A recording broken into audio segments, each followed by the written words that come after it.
Today we're looking at Azeez Ojulari, edge player from Georgia. He's going to be number 13 for the duration of the film session. If y'all want to watch more film, then you can go over to my Patreon. You can go over there, subscribe, less than a bag of almond M&Ms. I got about 30 to 35 or so players broken down over there already, and the films are longer.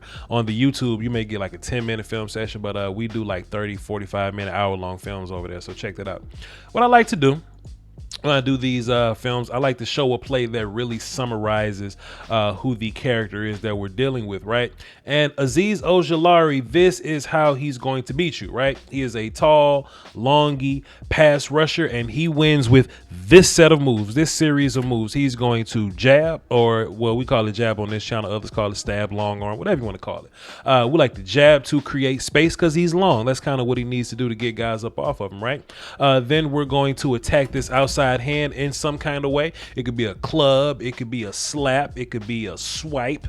He could just grab the wrist and control it, whatever he got to do. And then once he beats that outside hand, he flags get to the quarterback and he makes plays. That's how he makes plays every time. Same here. Jab, outside hand, get to the quarterback. Same game, but this time he actually gets to the quarterback. Same process though. Jab, outside hand, get flat to the quarterback.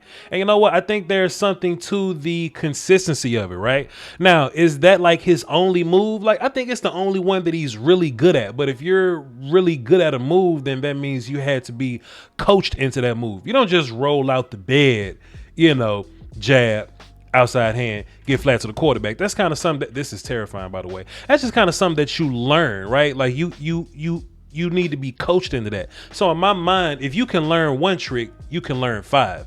And Azeez Ojulari isn't the most polished edge player right now. Like, he's super raw in a lot of places, especially versus the run. We'll get there in a little bit. But I think if you can teach him more moves, teach him when to use them, I think his upside is going to be most intriguing. He's one of the rare players in this draft that has floor, but also has a little bit of ceiling.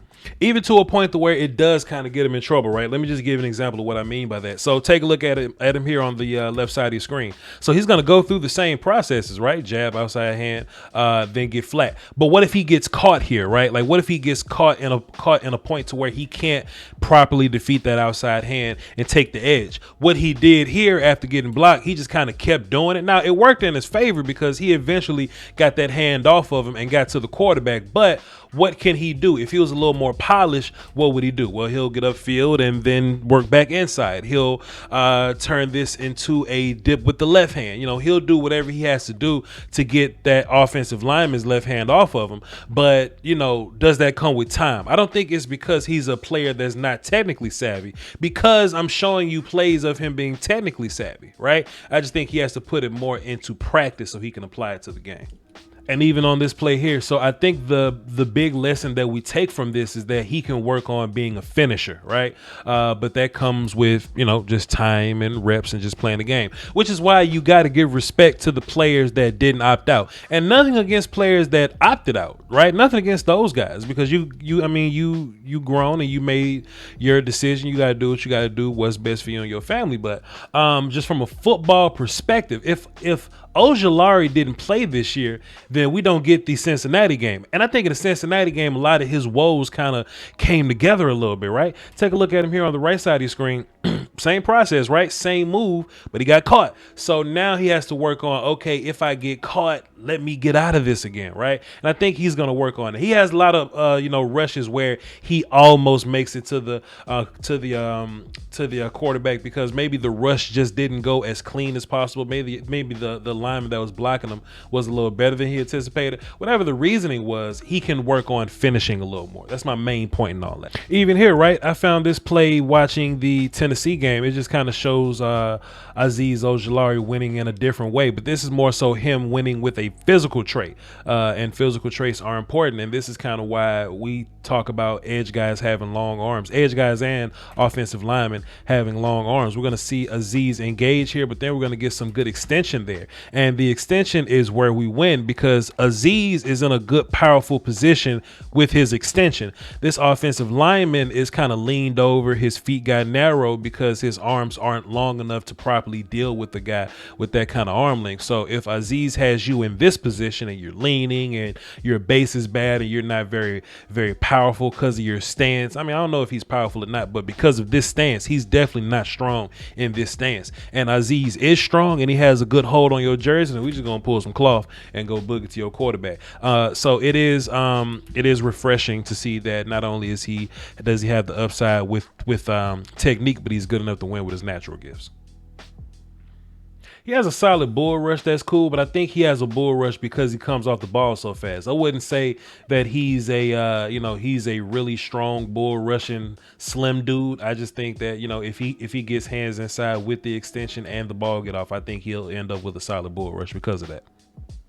But we have to work on his run game from a holistic standpoint. I think year one, he can definitely come in and pass rush for you in certain packages, get some pressure, get some sacks even, right? But, like I said, he's going to probably have to be a rotational guy early. But, he's a young player and he got a lot of playing to play. So, but in situations like this, we could just kind of get misdirected to death. That's a real thing. I mean, this isn't bad here. We're going to see a read option, and he does the right thing. He does get in a squeezing position. I kind of want him to get a little tighter to that right tackle there. But after you squeeze and you've made the, declaration whether it's going to be run or a pass or not, then I kind of want him to get real aggressive, in terms of getting in there to make the tackle. Kind of a pile here, but just an example. Then there's other times where he'll just kind of put his head down and just get lost in the run game. I mean, that's a big problem. I'm sure that he can beat up on this tight end. And to be fair, the tight end, did kind of go flying. I mean, it was a successful block from an offensive perspective, sure. But maybe if he just had a little more direction, maybe if he just kept his head up a little bit, he would make more run game plays. But let's be fair to Ojulari. He does make his plays in the run game, kind of like here. And also here too, just another good play that he made in the Baylor game. We're going to have a speed option and he's going to play the quarterback, get the pitch, and then just be an athlete to go out there and make the play versus the running back. So, he has some solid plays versus the run, but, you have to compare people to their peers, and I know that if we're talking about a guy like Kwity Paye, and that film session is going to be coming soon, like Kwity is a robot versus the run, but Kwity may not give you everything in the passing game. Ojulari is going to be a really good dude in the passing game one day. He just may not be the run stopper that you want him to be. Both guys can do both. It's just that one guy's going to do things better than the other guy. It just kind of is what that is. But yeah, like, how does he fit? I mean, you've got to be, excited about a player, especially this year where there's a lot of question marks about this draft class. By the way, this is the part of the film session where we just kind of have a conversation. So if you just want to see the film, you can go. But I just want to talk about the player a little bit. You can leave if you want. Yes. So Ojulari, where you gonna play him, man? I think he's good enough to be a guy that can be hands in the dirt. He can also be 2-point stance linebacker guy, but I think that's pretty much where you leave him at. You don't want to take too much from him. Does he have room to grow physically? Yeah, you could probably do the NFL thing where they give him that peanut butter, and he just grows 20 pounds bigger just magically over the offseason. He can do things like that. Is he a guy that's gonna come in and start for year one? I don't know if he's gonna be a year one starter, but like I was saying earlier, he's a guy that can do some things for you. He could be solid for you. And then he can end up being better because he's one of the rare guys in this class in particular. This class full of opt-outs and question mark kind of guys. He's a guy that has a pretty solid floor, but he has a pretty high ceiling as well. So it's going to be interesting to see who ends up getting him. Where do you draft him? I mean, I don't know, fam. We'll cross that road when we get there. We got from now to April to talk about this. But keep tabs on my channel, though. Hit the sub button, hit the notification bell, all that good stuff. I'm sure we'll have plenty more discussions about Azeez Ojulari. Where does he rank amongst his peers? Where does he rank, as far as edge guys? You'll have to keep watching, man. Let me keep watching these edge people, and sometime in March or April, I have a good idea about where we rank them. So when we do rankings on the channel, you'll know where Azeez Ojulari fits. All right. Like I said earlier, man, don't forget to subscribe to the Patreon. That's patreon.com/vochlombardiyt. The link is in the description. I got long form film sessions over there. I got a lot more. I got like 6 film sessions on my YouTube channel, maybe 5. This is my 5th one, maybe. I got plenty more over there. We do some good stuff over there. I just dropped a mock over there. If you want to go see that, and we're gonna do a lot more things. We vote to show what film we're gonna do next, and just a good fun little time over there. So see y'all over there when y'all get there. Till then, y'all like this video and hold it down for the Doski Woski and the Peace Whiskey, man. Till next time, peace.